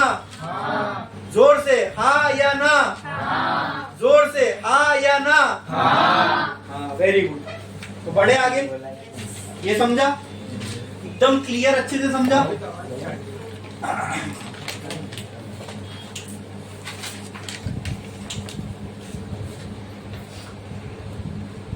नेक्स्ट एक लाइन छोड़ो, स्टार डालो, हेडिंग लगाओ। Capacitance of a capacitor, capacitance of a capacitor without dielectric, without dielectric, capacitance of a capacitor without dielectric, without dielectric. ठीक है, अब ये डाइलेक्ट्रिक क्या होता है ये हम लोग आगे समझेंगे, लेकिन फिलहाल इतना समझ लो, capacitance of a capacitor without dielectric का मतलब इसके बीच में कुछ नहीं है, इसके बीच में कुछ नहीं। ठीक है, हम या तो ये मान के चलेंगे इसके बीच में एयर है, कुछ नहीं है तो, या तो वैक्यूम है। डाइलेक्ट्रिक एक मटेरियल होता है जो बाद में इस कैपेसिटर प्लेट के बीच में आएगा, अभी यहाँ पे कुछ नहीं, कुछ नहीं, इसलिए हमने विदाउट डाइलेक्ट्रिक लिखा। ठीक है, चलो शुरू करें। एक कैपेसिटर है हमारे पास, अब ये चार्ज करके रखा गया, यहाँ पे कैसे चार्ज हुआ वो कहानी पूरी बता दिया, बैटरी कनेक्ट करोगे, बैटरी क्या करेगा, कैसे होगा, सब कुछ। Now this is a charge capacitor, इसकी एक प्लेट पे पॉजिटिव चार्ज है और एक प्लेट पे नेगेटिव चार्ज है। इन दोनों के बीच में जो डिस्टेंस है दैट इज ई, और इस प्लेट की और इस प्लेट की एरिया क्या है, ए है। बोलो क्लियर है? समझा? समझा कि नहीं समझा? हाँ। अब मुझे आप ये बताओ कि ये पॉजिटिव प्लेट है, राइट? क्या इसकी वजह से इलेक्ट्रिक फील्ड बनेगी? उसका डायरेक्शन कहाँ होगा? राइट साइड की लेफ्ट साइड? Very good. क्या ये एक नेगेटिव प्लेट है? क्या इसकी वजह से भी इलेक्ट्रिक फील्ड बनेगी? हाँ। उसका डायरेक्शन कहाँ होगा? प्लेट की तरफ की प्लेट से दूर? हाँ, राइट में होगा कि लेफ्ट में होगा? मतलब ऐसे होगा? हाँ। अरे गधो, आप लोगों को मैंने समझाया था नेगेटिव चार्ज की electric field towards the charge होती है, भूल गए? इलेक्ट्रिक फील्ड लाइंस जब पढ़े थे हमने, उसमें क्लियरली लिखा था इलेक्ट्रिक फील्ड लाइन पॉजिटिव के लिए बाहर जाती है और नेगेटिव के लिए चार्ज की तरफ आती है। तो अगर यहाँ नेगेटिव चार्ज है और तुम बोल रहे हो इससे दूर जा रही है, तो तुम पॉजिटिव की प्रॉपर्टी नेगेटिव पे अप्लाई कर रहे हो, यही कर रहे हो ना?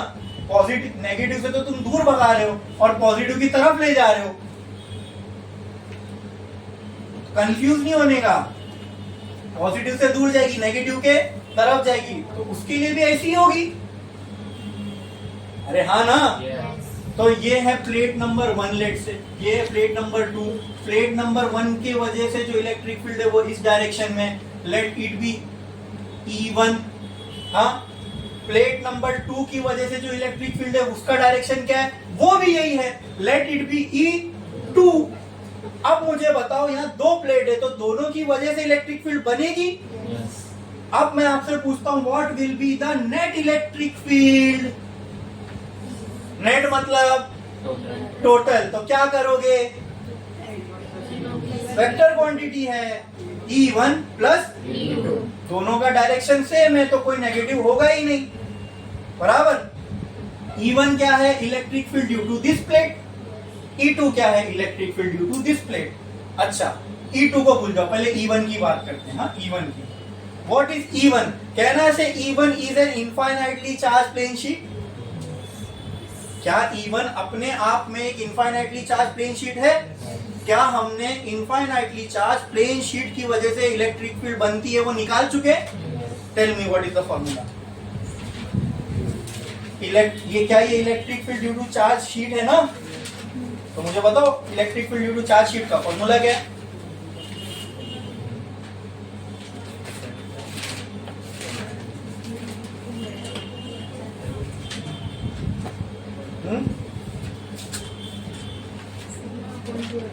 Very good.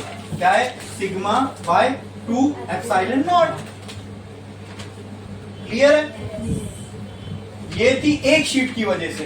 अब E2 जो इलेक्ट्रिक फील्ड होगी वो इस शीट की वजह से होगी। ये भी तो इनफाइनाइटली चार्ज प्लेन शीट ही है, तो इसकी वजह से बनने वाली इलेक्ट्रिक फील्ड कितनी होगी? हाँ, बोलो, अरे सेम ही होगी ना ये भी, सिग्मा बाय 2 वो भी वही होगी बराबर।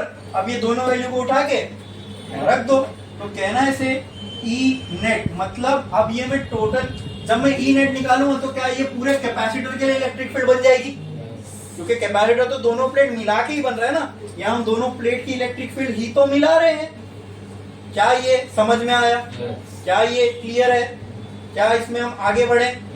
कुछ मत करो, पुट कर दो, sigma by 2 epsilon not plus sigma by 2, तो क्या ये ऐसा हो जाएगा 2 sigma by 2 epsilon not E net, मतलब टोटल इलेक्ट्रिक फील्ड कितनी आ गई, ये कट, तो कहना है total electric field E net मुझे आ गई सिग्मा बाय एप्सिलॉन नॉट के।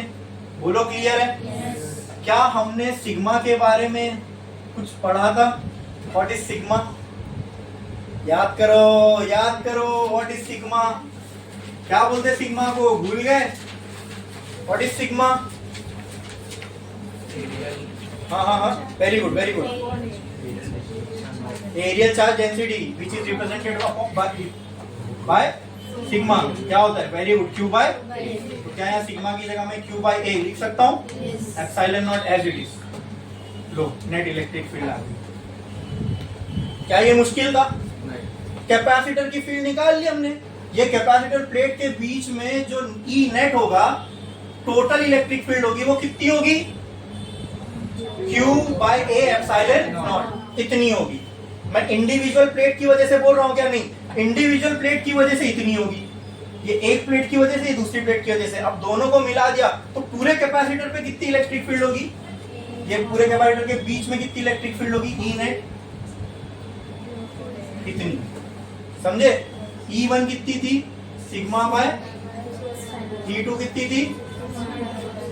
अब मैं ये दोनों को मिला दिया तो बीच में कितनी होगी? अब वो कैसे आया? पूरी कहानी देख ली हमने इधर, ये समझ में आया? इस तरीके से तुमको कैपेसिटर कोई नहीं समझाएगा, जितना सिंपलिस्टिक और जितना तोड़ तोड़ के मैं आपको यहाँ बता रहा हूँ। तो समझ में आ रहा है? एकदम क्लियर है? क्या इसमें किसी को कुछ भी डाउट है? क्योंकि अभी थोड़ी देर में अपने को कैपेसिटेंस का फॉर्मूला आने वाला है। क्लियर है? क्या इसमें किसी को कोई डाउट है? ठीक है। अब क्या इलेक्ट्रिक फील्ड और पोटेंशियल एक दूसरे से रिलेटेड है? What is the formula for that? x, तो यहाँ पे तो दोनों के बीच में d है डिस्टेंस, तो मैंने क्या लिख दिया यहाँ पे? d लिख दिया। x की जगह जो भी डिस्टेंस का टर्म है वो आप डाल सकते हैं। यहाँ पे ऑलरेडी मुझे क्या आ गया? e, ठीक है? तो क्या मैं ये e का टर्म यहाँ पुट कर सकता हूँ? अच्छा, अगर मैं यहाँ e की जगह पे ये पुट कर रहा हूँ, मतलब ये जो v भी आएगा वो मुझे इसके बीच का आएगा, क्योंकि मैं यहाँ e नेट पुट कर रहा हूँ ना, जो दोनों प्लेट के बीच की इलेक्ट्रिक फील्ड है, तो मुझे जो v आएगा वो भी कहाँ का मिलेगा? जो दो प्लेट के बीच का है। समझे क्या नहीं? तो वो अंडरस्टूड है। जब मैं यही वैल्यू यहाँ पुट कर रहा हूँ, मतलब जो पोटेंशियल आएगा वो भी इन दोनों के बीच का आएगा। तो कहना है right, Q upon A epsilon naught is equal to V by D. D को यहाँ फेंको तो V क्या ये आ जाएगा? Q D upon A epsilon not. बोलो क्लियर है? बोलो क्लियर है? ये समझ में आया? हमको क्या निकालना है? हमको क्या निकालना है? कैपेसिटेंस। क्या निकालना है? तो कैपेसिटेंस का क्या ये फॉर्मूला है मेरे पास? Q is equal to CV। तो क्या मैं लिख सकता हूँ? C is equal to Q by V। हाँ, तो ये फॉर्मूला यहाँ ले लो, C is equal to Q by V। अब आपको समझा मैंने पहले V क्यों निकाला? मुझे कैपेसिटेंस निकालना था। कैपेसिटेंस का मेरे पास एक ही फॉर्मूला है, ये वाला। इसमें अगर मेरे पास V की वैल्यू मिल गई तो मैं उसको पुट करके C की वैल्यू निकाल सकता हूँ, क्योंकि देखना Q अभी कैंसिल ही होने वाला है। देखना C is equal to Q upon, क्या मैं V की जगह ये पूरा टर्म लिख सकता हूँ? तो कहना है Q D upon A epsilon naught, ये कट, ये एप्सिलॉन नॉट ऊपर चला जाएगा। तो कहना है right, C is equal to A epsilon naught upon, ये होता है कैपेसिटर के कैपेसिटेंस का फॉर्मूला। अब ये कैपेसिटेंस का फॉर्मूला है ना, मैंने क्या बोला था? कैपेसिटेंस नहीं डिपेंड करता चार्ज पे और वोल्टेज पे, पोटेंशियल पे। किस पे डिपेंड करता है वो आगे पता चलेगा। चेक कर लो उसका मैथमेटिकल रिलेशन। कहीं पे भी चार्ज आ रहा है क्या? कहीं पे भी पोटेंशियल आ रहा है क्या? मतलब कैपेसिटेंस किस किस पे डिपेंड करता है मालूम है? प्लेट की एरिया पे। डिस्टेंस बिटवीन द प्लेट पे, और ये परमिटिविटी है, ये आगे समझेंगे क्या है। मतलब अगर मान लो पैरेलल प्लेट कैपेसिटर में मुझे एक ऐसा कैपेसिटेंस बनाना है जिसकी कैपेसिटी बहुत ज्यादा हो, तो मेरे को क्या करना पड़ेगा, एरिया बढ़ा दो। अरे वाह, अभी तो तुम भी समझने लग गए, समझा क्या नहीं? समझा क्या नहीं? अब मैंने कहा ना कैपेसिटेंस चार्ज और वॉल्यूम वो पोटेंशियल पे नहीं डिपेंड करता, किस पे डिपेंड करता है, एरिया पे। तुमको अच्छा कैपेसिटर बनाना मतलब जिसका कैपेसिटेंस बहुत ज्यादा हो, तुम क्या कर दो, एरिया बढ़ा दो। ये इनवर्सली प्रोपोर्शनल है, मतलब इसको क्या करना पड़ेगा, तो ये बढ़ जाएगा। डिस्टेंस कम कर दो, मैंने क्या कहा, डिस्टेंस कम जितना उतना अच्छा, है ना। तो अब अगर पैरेलल प्लेट कैपेसिटर देखोगे तो अगर मैं एरिया ना भी बढ़ाऊं, समझ लो मैं एरिया अगर ना भी बढ़ाऊं, तो पैरेलल प्लेट कैपेसिटर में कैपेसिटेंस बढ़ाना कितना आसान है, डिस्टेंस खाली दोनों प्लेट का कम कर दो, प्लेट भी वही, मटेरियल भी सब कुछ वही, यहाँ आसान है ना कैपेसिटेंस। इसलिए बाकी सारे कैपेसिटर को हम नहीं पढ़ रहे, ये इसको पढ़ रहे। क्यों? देखो इसमें खाली डिस्टेंस कम कर दिया, दो प्लेट के बीच का कैपेसिटेंस बढ़ गया, चार्ज भी नहीं चेंज किया, वो पोटेंशियल भी नहीं, मटेरियल भी नहीं, कुछ भी नहीं। डिस्टेंस के चेंज करने से कैपेसिटेंस हमारे फेवर में, हम ये सारी चीजें इस्तेमाल कर रहे हैं ना। हाँ, क्लियर है, आ गया कैपेसिटेंस। अब ये रिलेशन में ये सारा क्यों यूज किया, क्योंकि देखो ये रिलेशन था मेरे पास कैपेसिटेंस के लिए, इसमें से मैंने V निकाल लिया, और V निकालने के लिए E चाहिए था, इसलिए पहले E निकाल लिया, और E हमने ऑलरेडी निकाल चुके पैरेलल प्लेट का। अब देखो ये कहां से कनेक्टेड है, सब जो हमने चैप्टर की शुरुआत में पढ़े थे, समझे। और वो तब तक नहीं समझ में आता जब मैं 11th का नहीं बताता आपको, वो शुरुआत ही मैंने किया था 11th के कंसेप्ट बताने के बाद, समझे। तो अगर मैं इतना एफर्ट्स डाल रहा हूँ ना आप लोगों के ऊपर कि आपको समझ में आए, तो मुझे उससे आपसे मुझे उसका रिटर्न चाहिए, और रिटर्न से मेरा फायदा नहीं है, रिटर्न में मतलब मैं ये चाह रहा हूँ कि आपके मार्क्स अच्छा है, जिसमें फायदा किसका है, तुम्हारा ही है। तो मत पढ़ो, मेरा क्या नुकसान होने वाला है। आई बात समझ में, क्लियर है? ये समझ में आया, कैपेसिटेंस ऑफ ए कैपेसिटर निकाल लिया हमने, किस पे डिपेंड करता है वो भी देख लिया अपने, एरिया ये और वो परमिटिविटी, समझे। छापो।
ये नोट्स आप लोगों की जो मैं यहाँ दे रहा हूँ ना, ये इतनी इजी है आपको समझने के लिए।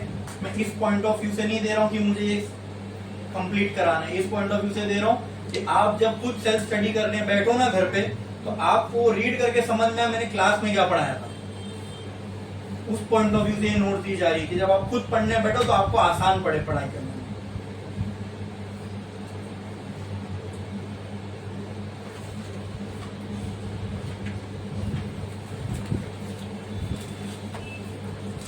जल्दी जल्दी हो गया, कितने लोगों का बाकी है, जल्दी। अरे कितने लोगों का बाकी है, हाथ उठा के बताओ, लिखो फटाफट। मेजॉरिटी जनता का बाकी रहेगा तो रुकूंगा, नहीं रहेगा तो मिटा दूंगा मैं।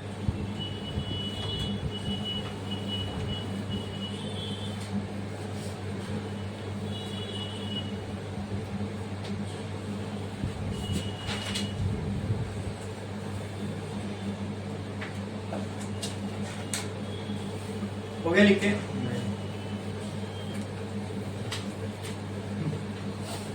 देखो जैसे मैंने आपसे थोड़ी देर पहले पूछा था कि कैपेसिटेंस कितना हो कैपेसिटर का, कैसे पहचाने, तो अब उसके लिए हमको मैथमेटिकल रिलेशन मिल गया।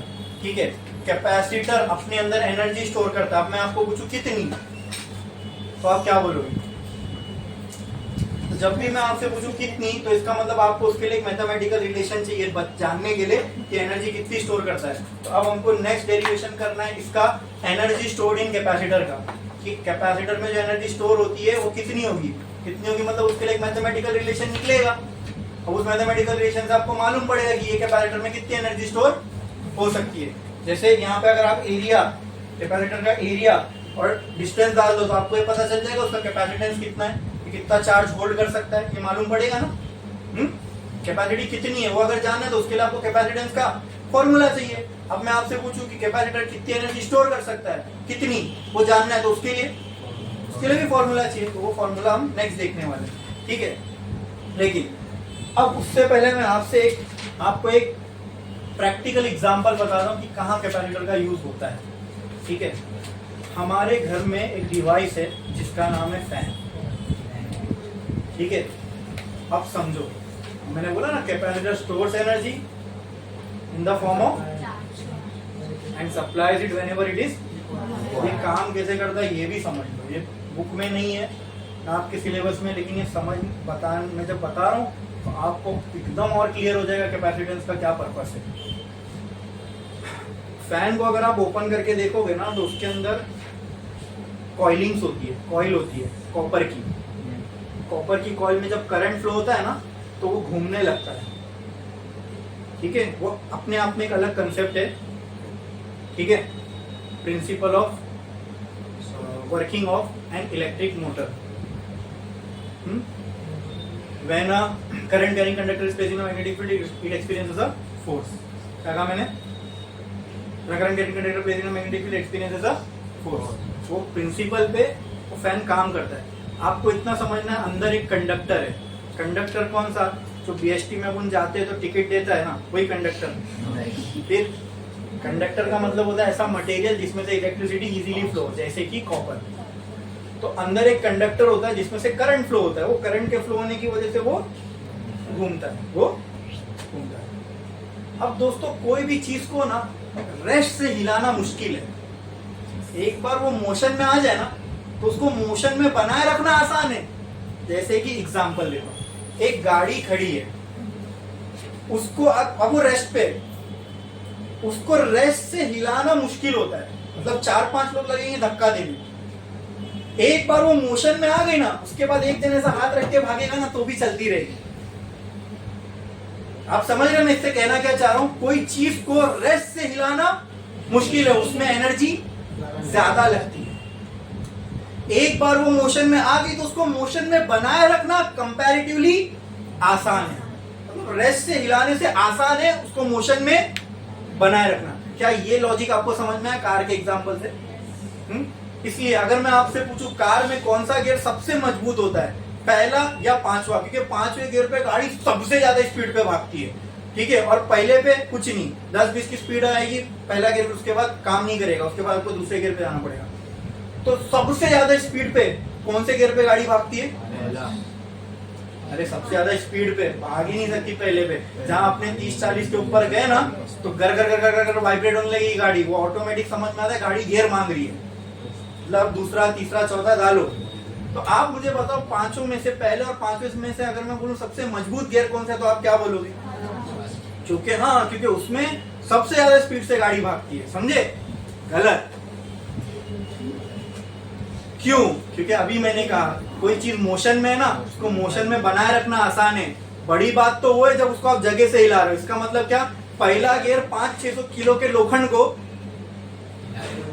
जगह से उठा रहा है, तो जो पहला गियर है वो सबसे मजबूत है। अगर वही चीज 5वें से करोगे टूट जाएगा, सीधा टूट जाएगा। होता ही नहीं पहली बात तो, लेकिन करने जाओगे तो 100% लिख के ले लो टूट जाएगा। तो कौन मजबूत हुआ? पहला गियर मजबूत है। क्यों? क्योंकि वो इतने बड़े लोखंड को रेस्ट से मोशन में लेके आ रहा है। समझे आप? इतने वजन को रेस्ट से मोशन में लाना ये बड़ी बात है। मोशन में बनाए रखना वो बड़ी बात नहीं। और मैंने बताया ना वो बाय नेचर वो आसान है। कोई चीज मोशन में, उसको मोशन में बनाए रखना वो आसान है, लेकिन कोई रेस्ट में उसको मोशन में लाना वो मुश्किल। वो तो गाड़ी के एग्जांपल से आपको समझ में आया कोई रेस्ट की चीज को मोशन में लाने में ज्यादा ताकत लगती है, तो इसलिए मैंने दिया पहला गियर जो मजबूत होता है, क्योंकि ये काम वही करता है। अब समझ में, अब फैन रुका हुआ है, फैन रुका हुआ है, अब इसको किस में लाना है, किसमें लाना है, थोड़ा थोड़ा लिंक समझ रहे हो ना, समझ रहे हो ना, समझ रहे हो, समझे, समझे कि नहीं समझे, नहीं समझ रहे हो ना, तो समझे यहाँ पर मोशन में लाना है, वो रेस्ट पे था, मोशन में लाना है। अंदर क्या फ्लो होना चाहिए कॉइल के, करंट, पंखा तो करंट से ही चलता है, पेट्रोल से तो चलेगा नहीं, तो अपने को क्या चाहिए, करंट, करंट जाना चाहिए फैन में, लेकिन अब मसला है वो रेस्ट पे, रेस्ट से उसको मोशन में आना है। तो समझो जिस तरीके से वहां पर रेस्ट से मोशन में लाने ज्यादा ताकत लग रही थी, उसी तरह यहाँ से रेस्ट से मोशन में लाने ज्यादा करंट लगेगा। क्या लगेगा, ज्यादा। ये सिर्फ रेस्ट से, एक बार एक गाड़ी के केस में भी है, एक बार वो गाड़ी चलने लग गई ना, उसके बाद 30-40 की स्पीड में जाओगे ना, खुद गाड़ी वाइब्रेट करने लगेगी, मतलब आप पहले गियर से हटाओ, अब दूसरा गियर, तो तीसरा चौथा डालो, ठीक है। तो उसी तरह जब ये रेस्ट से मोशन में आता है ना फैन, आपने बटन चालू किया, अब उसको रेस्ट से किस में आना है, at that time fan needs heavy current. Example देता हूं, मान लो रेगुलर जब फैन चल रहा है, एग्जाम्पल दे रहा हूं, ये वैल्यूज कोई ट्रू नहीं है, सिर्फ आपके समझने के लिए। मान लो तब फैन को चाहिए 2 एम्पियर, जब वो चल रहा है तब उसको कितना चाहिए, लेकिन जब चालू होना है, क्योंकि तब रेस्ट से हिलाना है उसको, पूरे फैन को, तब उसकी करंट की रिक्वायरमेंट क्या होगी, ज्यादा होगी, क्योंकि अब रेस्ट से पहले उसको मोशन में लाना है। एग्जाम्पल में दे रहा हूँ, लेट से उस टाइम पे फैन को चाहिए 20 एम्पियर, कितना, ये सब खाली आपके समझने के लिए वैल्यूज है, ऐसी कोई ट्रू वैल्यू नहीं है, मैं खाली आपके समझने के लिए बता रहा हूँ। लेकिन आपको इससे समझ में आया, चालू होने के लिए पंखे को 10 गुना ज्यादा करंट चाहिए। अब आप क्या करोगे, अपने पूरे घर की वायरिंग 20 एम्पियर के लिए चेंज करोगे। अब पंखा एक चलाना है, इसके लिए पूरी घर को 20 एम्पियर करंट दे दो, पंखा तो चलेगा, लेकिन वहां मिक्सर उड़ रहा है, वहां टीवी उड़ रही है, वहां एसी उड़ रही है, हाँ ले धमाका ही धमाका घर में, हाँ। तो ये कोई समझदारी है, ये कोई समझदारी वाली बात है? कोई भी बेवकूफ कह सकता है कि ये समझदारी की बात नहीं है, ठीक है। तो अब यहाँ पे लेकिन पंखे को तो चलाना है, गर्मी बहुत है, पंखा तो चलाना है, नहीं सही है कि नहीं, सही बात है, पंखे को तो चलाना है। अब पंखा है रेस्ट पे, अब रेस्ट से उसको मोशन में लाने के लिए हैवी करंट चाहिए। अब उसको हैवी करंट देने के चक्कर में अगर 20 एम्पियर सबको दे दूं तो वो भी सही नहीं है ना, फिर तो है ना, पता नहीं, तो वो भी नहीं चलेगा। करे तो करे क्या, तो फिर कुछ दिमाग वाले लोगों ने कैपेसिटर बनाया। तो अब ये कैपेसिटर को पहली बार पंखे में लगाने से पहली बार किससे चार्ज कर दो, कोई बैटरी लगा के चार्ज कर दो, अब लगा दो पंखे में। कैपेसिटर में भरपूर मात्रा में क्या है, चार्ज है, क्या है, कहाँ चुपचाप ऐसा बैठा हुआ है चार्ज, कहाँ पे, प्लेट पे चुपचाप बैठा है, कुछ नहीं कर रहा। चार्ज रेस्ट पे करंट थोड़ी कंडक्ट करता है, अरे ये जाके यहाँ जमा हो गया ना, तो charge is at rest, that is why we are studying it under electrostatics. Charge rest की स्टडी है, चार्ज यहाँ चुपचाप बैठा है कैपेसिटर की प्लेट पे, कुछ नहीं कर रहा, कुछ बैठा है, देख रहा है बस। चार्ज, अब चार्ज कैपेसिटर हमने लगा दिया, अब पंखा फैन को हमने चालू किया, फैन जब चालू होगा तब 2 एम्पियर तो उसको सप्लाई से मिल रहा है, उतनी तो वो सप्लाई से आएगी ना, उसको चलाने के लिए उतना ही चाहिए। लेकिन जब फैन चालू हो रहा है, जब उसको हैवी करंट चाहिए, तब उसको हैवी करंट चाहिए ना। करंट किससे बनता है, यस, जब चार्ज फ्लो होता है, और कौन सा चार्ज, इलेक्ट्रॉन, इसी को तो करंट बोलते हैं ना भाई। अगली कहानी इसकी यही है, जहाँ चार्ज रेस्ट पे जब फ्लो होना स्टार्ट होगा तो करंट बन जाएगा। तो हमारा एक चैप्टर है करंट इलेक्ट्रिसिटी, वो पढ़ेंगे। जब करंट फ्लो होगा, करंट से मैग्नेटिक फील्ड बनेगी, तो एक और चैप्टर है magnetic effect of electric current, फिर वो पढ़ेंगे। समझ में आया, दीज ऑल आर रिलेटेड। जब मैंने आपको चालू किया था तभी बताया था, वीडियो में जाके देखना, मैंने बोला था एक सीरीज ऑफ चैप्टर की शुरुआत है। इलेक्ट्रोस्टैटिक में चार्ज एट रेस्ट पढ़ रहे हैं हम लोग। तो कैपेसिटर पे चार्ज जगह से चुपचाप बैठा है, अब जैसे अपने फैन चालू किया 2 एम्पियर तो सप्लाई से आ रहा है, बाकी जितने 18 एम्पियर है that energy requirement, that current requirement कहां से आएगी? तो ये जो चार्ज कैपेसिटर है ये अपनी कुर्बानी देगा। लो मेरे पास से चार्ज लो, ठीक है, मेरे चार्ज भर के बैठा है ना। It is a device which stores energy in the form of charge and supplies it. Now, is it required? Yes. Is it required? तो आ रहा है क्या, कितना चाहिए? 18 चाहिए। Is it required? तो अब पिक्चर में कौन आएगा? अपना हीरो कैपेसिटर आ गया। बाकी की जो 18 की कमी थी तो अपने अंदर से चार्ज ये दे देगा। अब जैसी चार्ज फ्लो होना स्टार्ट हुआ दैट बिकम्स करंट, वो करंट के फॉर्म में जाएगा पंखे में, पंखा चलेगा और एक बार चलना स्टार्ट हो गया फिर कैपेसिटर से चार्ज का फ्लो बंद। फिर जो करंट का फ्लो होते जा रहा है ना उसी में से कैपेसिटर थोड़ा चार्ज ले लेके खुद को भी चार्ज करता रहेगा ताकि अगली बार के लिए फिर चार्ज। अगर आपको एक करके देखना है ना तो एक चीज करना, बस फैन को चालू करो, कैपेसिटर निकाल दो, चलता रहेगा, कुछ नहीं होगा। बंद करो फिर चालू करो, देखना चालू होता है। बिना कैपेसिटर के फैन को चालू करो, एक बार कैपेसिटर लगे रहने दो, चालू कर दो, हो जाएगा। चलते में से कैपेसिटर निकाल दो, ऐसे खींच लो, दो वायर से कनेक्ट रहता है, खींच लो, करंट कुछ नहीं लगेगा, खाली खींच लो, नहीं लगेगा, सही में खींच लेना तो फैन चलता ही रहेगा। लेकिन फिर बंद करो फैन को और कैपेसिटर हाथ में ही रखो और फिर चालू करो फैन को, चालू नहीं होएगा। क्यों? चालू होने के लिए उसको जो करंट चाहिए वो अभी रिक्वायरमेंट उसकी पूरी एक बार चालू कर दिया, फिर निकाल भी दो कैपेसिटर तो चलता रहेगा, क्योंकि यस रिक्वायर कैपेसिटर की रिक्वायरमेंट थी, बस तभी थी, supply energy whenever it is. एक बार चालू किया फिर उसकी कोई रिक्वायरमेंट है ही नहीं, वो एक्सेस एनर्जी जो फैन को चाहिए थी वो कैपेसिटर ने दे दी। फिर आप वापस कनेक्ट करो, फिर चालू करो, फिर देखो हो जाएगा चालू।